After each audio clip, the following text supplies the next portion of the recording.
The headline numbers are straight up lying to you right now. If you just glance at the top level index returns from early May 2026, you probably think, okay, we're just seeing a mild technical correction after a record run. But honestly, beneath that surface calmness, there is a profound systemic fragility. We're totally bypassing the standard market recap today because we need to look at the real fault lines driving the economy. Consider the reality we're actually living in. The so-called AI moat might be protecting your portfolio, but it's also hiding a massive 1.6% collapse in the broader economy, a collapse that, quite frankly, most people are just completely ignoring. While the mega-cap tech companies are out there painting this picture of total invincibility, smaller, domestically focused stocks just took a really heavy, sudden beating. We're looking at a deeply fragmented market where the absolute top tier is masking the immense pain being felt literally everywhere else. So on one side of this divide, you have the Magnificent Seven. They are heavily fortified by this AI supercycle, completely flush with cash. But on the exact opposite side, you've got the Russell 2000, which represents your smaller, economically sensitive companies. These guys do not have those massive cash reserves to just casually weather a storm. They are actively buckling under the intense, crushing weight of higher borrowing costs. It's not just a slight difference in market returns anymore. It's a fundamental difference in basic survival mechanics when capital suddenly gets this expensive. And to really grasp the real-world impact of this macro pressure, just look at this one number, negative 28.3%. That was the massive, single-day stock plunge for Shake Shack. Now, you might be wondering, why does a premium burger chain matter to global finance? Well, because it's the ultimate canary in the coal mine for the American middle class. When families are facing nearly $4 a gallon at the gas pump, they immediately cut back on discretionary things, like dining out. This consumer anxiety isn't just some abstract survey metric anymore. It is actively rewriting lifestyle habits and destroying revenue for premium brands. But there's also this hidden pressure operating behind the scenes, and it's absolutely crucial to understand: corporate margin compression. Basically, wholesale acquisition costs are far outpacing any retail price increases. The gap between the producer price index, which is what companies pay, and the consumer price index, what you pay, has blown out to 2.1 percentage points. Manufacturers are paying significantly more for goods because of supply shocks, but they absolutely cannot pass those costs down to an already exhausted consumer. So corporate profits are just getting squeezed in a vice, regardless of what top-line consumer spending looks like. This brutal squeeze is actually forcing a dramatic realignment in consumer behavior. Think of it as a retail divorce. On the winning side, you've got your value-focused discounters like Walmart. Their private label Members Mark just saw a massive 140 basis point jump in consumer penetration. People are aggressively trading down, looking for any relief. On the losing side, though, Target is watching consumers completely bypass discretionary home goods, and obviously Shake Shack is feeling that premium dining slowdown.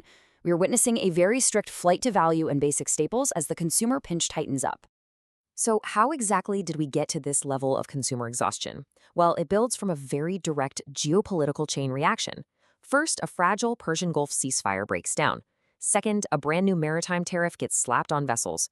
Third, this conflict immediately establishes a hard $100 per barrel floor on oil prices. And fourth, that elevated energy cost flows directly into the margin compression for U.S. manufacturers that we were just talking about. It is a direct, unbroken line from the Strait of Hormuz right down to your local checkout aisle.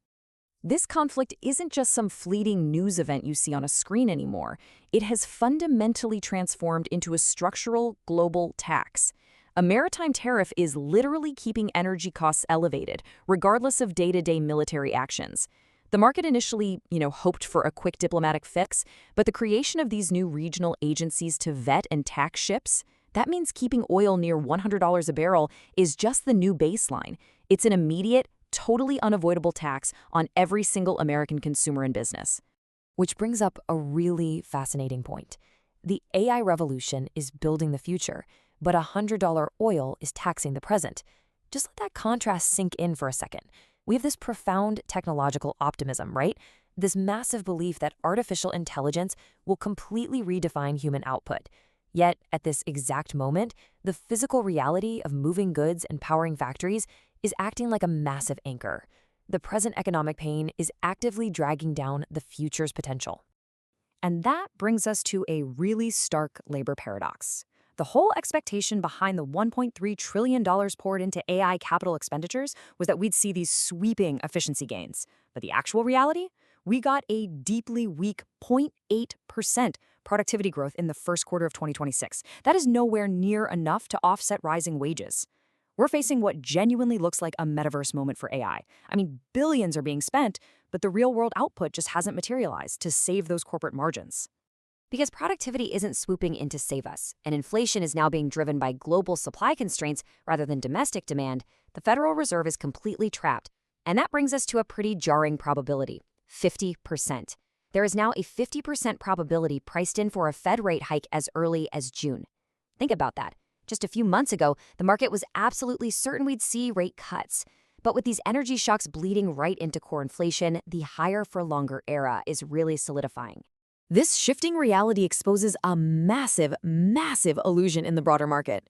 Strategists are calling it smothering heights. Get this, since the launch of ChatGPT back in 2022, 70% of all S&P 500 returns have come from just 42 AI-linked companies. The remaining 458 companies generated just 30%. Without that tiny little sliver of tech giants, the United States market is actually underperforming Europe and Japan. So your supposedly diversified portfolio, it's actually far more fragile and concentrated than you might realize. So how is the smart institutional money actually reacting to this extreme concentration and this looming inflation threat? Well, they are executing what's called the halo trade, heavy assets, low obsolescence. Smart money is actively, right now, abandoning those economically delicate, rate-sensitive stocks. Instead, they're making a massive strategic shift toward companies with tangible production capacity, physical infrastructure, and real manufacturing power. Basically, they're buying things that can actually survive high inflation and global fragmentation. And this shift is happening because the absolute oldest rule in investing is currently broken. It's creating this diversification mirage. Historically, the safety net was super simple. If stocks fall, bonds rise to protect your capital, right? But the post-pandemic reality is fundamentally different. Due to structurally higher debt, massive deficits, and this completely sticky inflation, stocks and bonds are actually falling simultaneously. The term premium, which is basically the cost of holding long-term debt, is rising, and that is completely removing the traditional shock absorber from our financial system. Which naturally leads us to the ultimate dilemma of this entirely new economic era. If stocks and bonds are falling at the exact same time due to sticky inflation and geopolitical gridlock, where is your money actually safe?